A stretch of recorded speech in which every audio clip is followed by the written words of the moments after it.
السلام عليكم. وصفنا لليوم ميني بريوش بشكل جديد ومغاير على المعتاد، مقادير وكيفية تحضير اللي جد مبسطة. لذا بقاو مع الفيديو للآخر نشوفوا مع بعض المقادير وكيفية التحضير. ما تنسوش لايك الفيديو كذلك بارطاج مع لي زامي ديالكم باش الكل يستافد، واشتراك في القناة الا كنتو اول مرة تكتشفوها باش دائما توصلوا بجديد الوصفات والاقتراحات. ودابا نمروا لتطبيق الوصفة على بركة الله. اللي غنحتاجو فيه 400 مليلتر ديال الحليب، ما يعادل واحد 2 كيسان ديال الحليب الدافئ. غادي نضيفو لهم معلقه كبيره ديال السكر، ساشي ديال الفاني، معلقه كبيره ديال الخميره ديال الخبز، و3 ديال المعالق كبار ديال الدقيق الابيض. نخلطوا هاد المكونات جيدا حتى غادي نذوبوا الخميره مع السكر وباقي المقادير كاول مرحله. من بعد غادي نغطيوهم بواحد السلوفان وغادي نوضعوهم جانبا. غادي نخليو هاد الخميره حتى غتفاعل. ضروري مع هاد المرحله هادي باش في الاخير كنحصلوا على بريوش اللي كتكون النتيجه ديالته رائعه كيف ما غادي تشوفوا معي. غادي نوضعوه جانبا واحد المده ديال 10 ديال الدقائق حتى كتفاعل الخميره وكتصبح بهذا الشكل هكذا. نضيفوا لها باقي المكونات اللي عندنا فيهم 3 ديال المعالق كبار ديال السكر، معلقه صغيره ديال الملح، كذلك بيضه وابيض بيضه، ساشي ديال الخميره من فئه 8 غرام، ونخلطوهم مع باقي المكونات.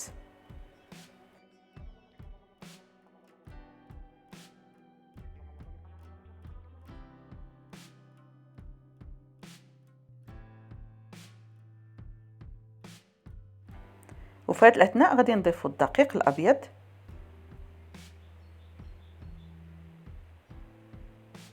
من بعد انا وضعت الخليط ديالي يتعجن في العجانه. يمكننا نستعملوا الايدي فقط. كنبداو كنعجنوا العجين عادي حتى كيتجمع العجين ديالنا وكنحصلوا في الاخير على واحد العجين اللي كيكون رطب ومدلوك. هنا ما تجمعش العجين ديالي، انا كنضيف له يعني 2 معالق ديال الدقيق باش يزيد يتجمع العجين. من بعد ما كنحصلوا عليه بهذا الشكل هكذا، في هذه المرحله او اخر مرحله غادي نضيفوا له معلقه كبيره ديال الزبده اللي كتكون طريه بدرجه حراره المطبخ. كنرجعوا كنخدموها او كندخلوها مع العجين. من بعد كنشوفوا ان العجين ديالنا يعني كيرجع كيترخف. كنضيفوا له معلقه كبيره ديال الدقيق. الكميه ديال الدقيق اللي دخلتها انا في هذه المقادير او في هذا البريوش هذا 600 غرام ديال الدقيق، يعني حتى كنحصلوا على واحد العجين اللي كيكون ملموم، كيكون رطب كيف ما غادي تشوفوا معايا القوام ديالو. بهكذا كنكتفيو. كناخذوا العجين وكنلموه بالقليل من الزيت. هذا هو القوام ديال العجين اللي كنحصلوا عليه كيف ما كتشوفوا معايا. كنلموه وكنتركوه في نفس الاناء. من بعد ما كنغلفوه بواحد السلوفان كنخليوه في واحد المكان دافئ، كنخليوه حتى كيتضاعف الحجم ديالو وكيصبح بهذا الشكل هكذا. كناخذوه ونديكازيوه ومن بعد غادي نقسموه لاجزاء باش غادي نبداو كنشكلوه. كناخذوا الجزء الاول بمساعده شويه ديال الدقيق، كنبداو كنطلقوه بسمك اللي كيكون متوسط، كنعطيوه شكل مستطيل.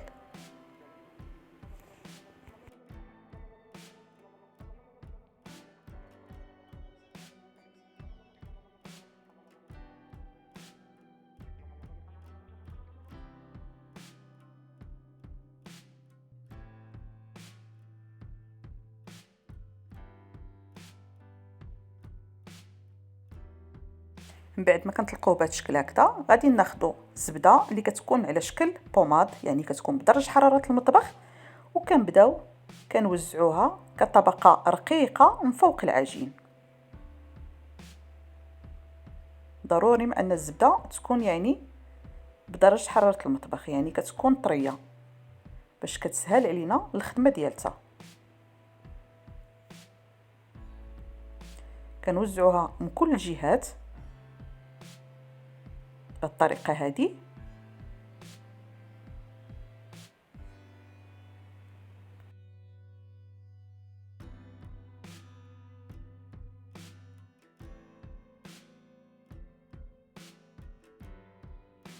من بعد غادي ناخذ بودره ديال الكاكاو وغادي نسبودريوها فوق طبقه ديال الزبده اللي وضعنا.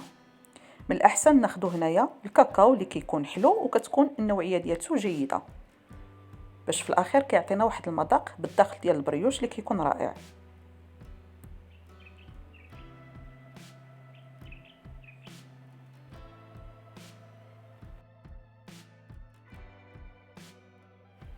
من بعد ما كنهيوها غادي نطويوها بهذا الشكل هكذا.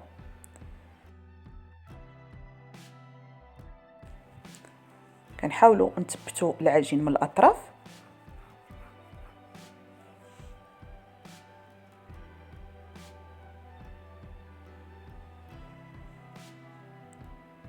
نثبتوا العجين جيدا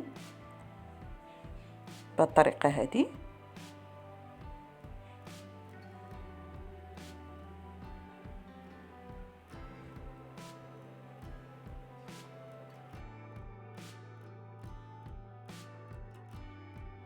ومن بعد غادي ناخذ واحد السكين وغادي نبداو كنقطعوا اشرطه اللي كتكون متوسطه في الحجم ديالها كيف ما كتلاحظوا معي.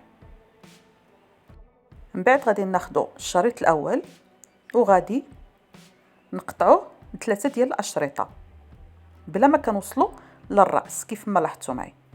من بعد كنبداو كنضفروهم او كنلفوهم على بعضياتهم بهذه الطريقه هذه حتى كنوصلوا للاخر. كنثبتوا الجانب وكنبداو كنلفوا بهذه الطريقه هذه. في الاخير كنحصلوا على هذا الشكل هذا كيف ما كتشوفوا معي.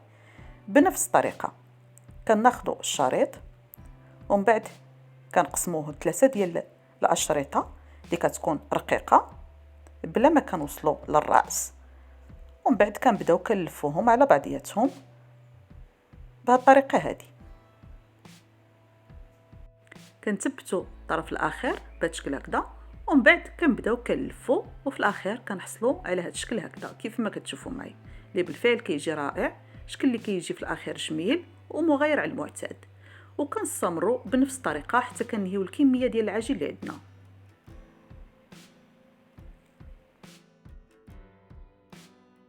وكناخذهم مباشره وكنوضعوهم في واحد القالب ديال الكاب كيك من بعد ما كنكونوا دهناه بالزبده ورشيناه بالدقيق.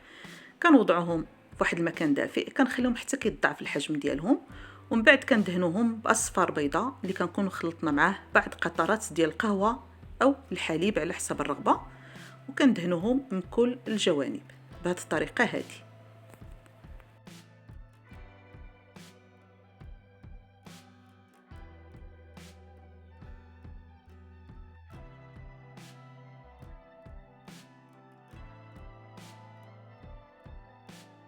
وكإضافة أخيرة غادي نضيف لهم رشة من لوز إيفيلي أو كاوكاو إيفيلي على حسب المتوفر.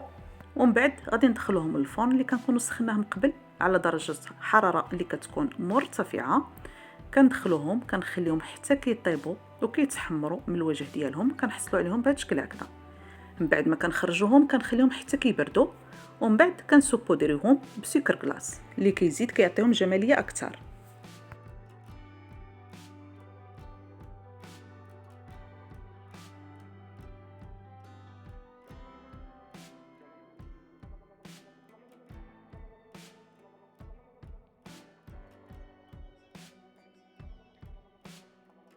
وما تبقى من العجين وضعته كذلك في هذا القالب هذا من بعد ما كنكونوا دهناه بالزبده ورشيناه بالدقيق باش في الاخير كنحصلوا على جوج اشكال ديال لي بريوش او كنقدموه بجوج ديال الطرق كيف ما كتلاحظوا معي. بالفعل كيجيو رائعين لا بالنسبه للفرديين ولا كذلك بالنسبه للشكل اللي كيجي على شكل عائلي.